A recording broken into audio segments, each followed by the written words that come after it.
So the Venus flytrap is something that is quite interesting in nature. It's a carnivorous plant, and most people already know what the Venus flytrap is, but I just want to relate it to a couple other things here. So it has a jaw-like clamping structure, which is formed by the terminal portion of each of the plant's leaves. When an insect makes contact with the open leaves, vibrations from the prey's movements ultimately trigger the jaws to shut via tiny hairs called trigger hairs or sensitive hairs. So it's a sensitive, beautiful, enticing, luring, carnivorous predator. Um, Additionally, when an insect or spider touches one of these hairs, the trap prepares to close, only fully enclosing the prey if a second hair is contacted within approximately 20 seconds of the first contact. Triggers may occur as quickly as a tenth of a second from initial contact. So it's got like these traps, trigger hair sensitivities that if you, or if a fly, or not you, but if a spider, fly, whatever, triggers it, looks like twice. It's like booby traps. They're fucked. They're done. The requirement of repeated, seemingly redundant triggering in this mechanism serves as a safeguard against energy loss and to avoid trapping objects with no nutritional value. So it doesn't want to just trap anything. It's very selective on what it traps. And it's got a built-in mechanism to safeguard, to prevent it from trapping the wrong thing that it doesn't want to really waste its energy on. The plant will only begin digestion after 5 more stimuli are activated, ensuring that it has caught a live prey animal worthy of consumption. So it's picky. These hairs also possess a heat sensor. A forest fire, for example, causes them to snap shut, making the plant more resilient to periods of summer fires.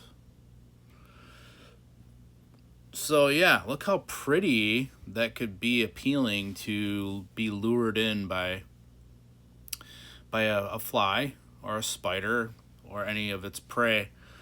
Now, I want to relate this to the movie The Matrix, where there was the woman in the red dress. So, the woman in the red dress in The Matrix is a seductive simulation created by a character mouse to test the trainee's focus. Played by Australian actress Fiona Johnson, she suddenly distracts Neo during a training program, prompting Morpheus to ask, "Were you listening to me, Neo, or were you looking at the woman in the red dress?" So, distracting.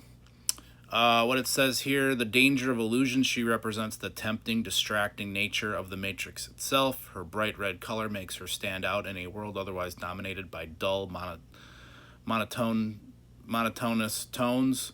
Hidden threats. As Neo gazes at her, the simulation briefly morphs to reveal Agent Smith pointing a gun at him. The scene illustrates how easily humans are distracted by short-term desires, causing them to miss underlying threats. The overarching lesson from Morpheus is that anyone still plugged into the simulation can potentially become a deadly agent. Trainees must learn to see past flashy illusions. I said flesh on accident there, but I would say fleshly illusions as well, because beauty does lure. So, in nature, we see women wearing a lot of this red lipstick, and that also reminds me of the Venus flytrap. It is a seductive thing for men to lure them in to their beauty, and it's done in nature.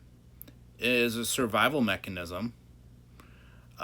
Because women, everyone knows, have to use other means than their strength for survival purposes. They do have strength, but they use their seduction of men as a means of survival. So, the story of the forbidden fruit in the Bible is interesting as well, because we've been shown that it's, I don't know if it actually happened or not, but the symbolism is what I'm looking at here, is the red apple. And not only was Eve, which the word Eve is in the word evil, was tempted by the serpent. The word pent is in the word serpent, like pent, like pentagram, pentacle.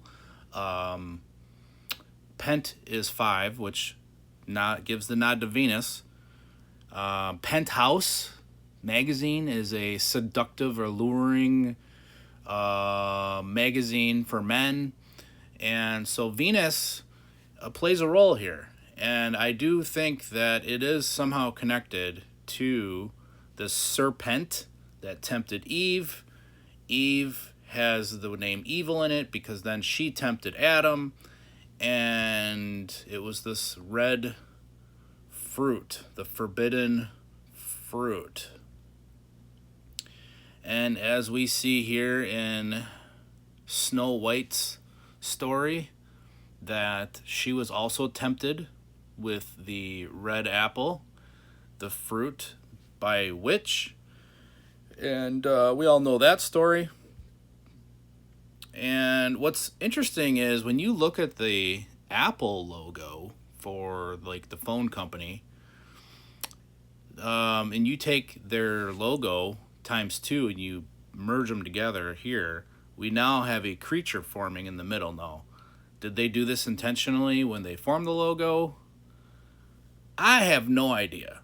I just think it's interesting that there's this connection here of some creature in this Apple logo. Now, given the fact that we are in some form of simulated matrix type reality that we're dealing with, could there be made a case that Apple is trying to take people into another as above so below lower form of matrix? So by taking the app or biting of the app or the apple in this case, in the future, is it potentially harmful to be able to be lured into another type of simulated reality?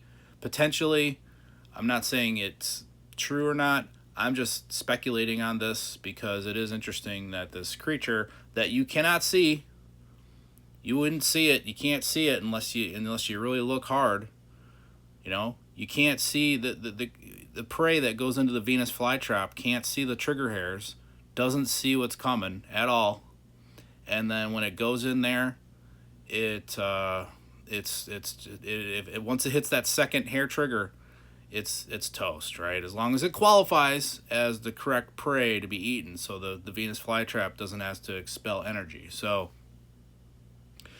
I just think it's interesting. Just wanted to put this video out there. Again, anytime in life where you feel like there's something that's too good to be true, or something that's luring you in any kind of way, using your emotions against you, using your visual stimulation against you, maybe just take a pause and make sure what you're doing so you don't end up like the fly inside of the Venus flytrap. All right, have a good day.